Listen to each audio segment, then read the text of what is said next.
Most animals do not get lost in the way humans do. A migrating bird may be blown off course by a storm, but it does not stop midair and begin to question the meaning of flight. It does not open a map and spiral into doubt. It simply adjusts, expands more energy, and continues moving. Humans, however, experience a strange phenomena. We can be perfectly oriented, surrounded by signs, screens, instructions, and guidance systems, and still feel fundamentally lost. We say we choose the wrong career, the wrong city, the wrong version of ourselves.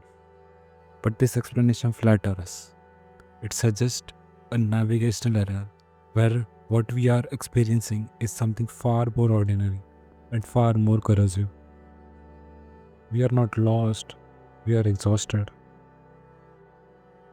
Fatigue used to be a signal. In older civilizations, exhaustion arrived after harvest, after travel, after war. It meant something has been completed. The body's demand for rest was synchronized with reality. Today, fatigue arrives without resolution. There is no harvest, no finish line, just a persistent, low grade depletion that sleep does not touch. This is not a medical problem. It is not primarily psychological. It is structural. The philosopher Byung-Chul describes our era not as a disciplinary society, but as a performance society. No one is forcing us, no one is shouting. We exploit ourselves willingly, enthusiastically, under the illusion of freedom. In a disciplinary world, exhaustion comes from resistance. In a performance world, exhaustion comes from aspiration. You're tired not because you're failing, but because you're trying constantly, invisibly, and without pause to become something slightly better than you were yesterday. We call this motivation, we call it ambition, but biologically, it resembles something closer to starvation.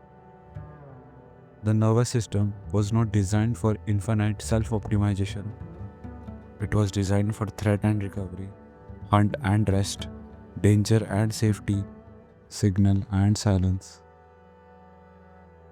Instead, we live in a continuous signal, notifications, metrics, benchmarks, feedback loops that never sleeps.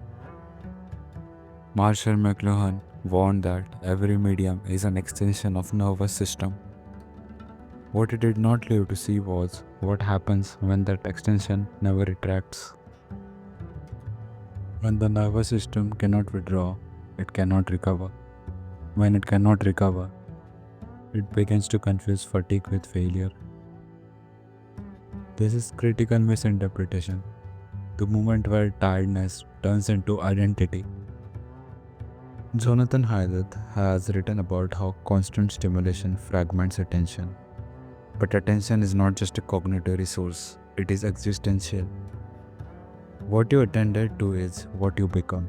And when attention is scattered, the self begins to thin. This is why exhaustion now feels like disorientation. Because the self that would normally navigate is no longer fully present. You are not asking, where am I going? You are asking, who is left to go there? Historically, societies protected exhaustion. They ritualized rest. They enforced boredom. Silence was not a failure of stimulation, it was a condition for meaning. We have abolished boredom, and in doing so, we have abolished recovery.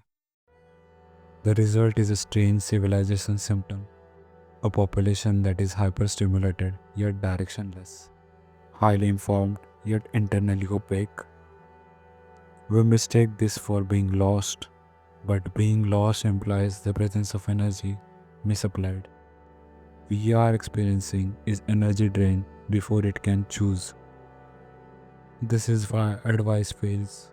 This is why productivity system collapse. You cannot optimize a depleted organism.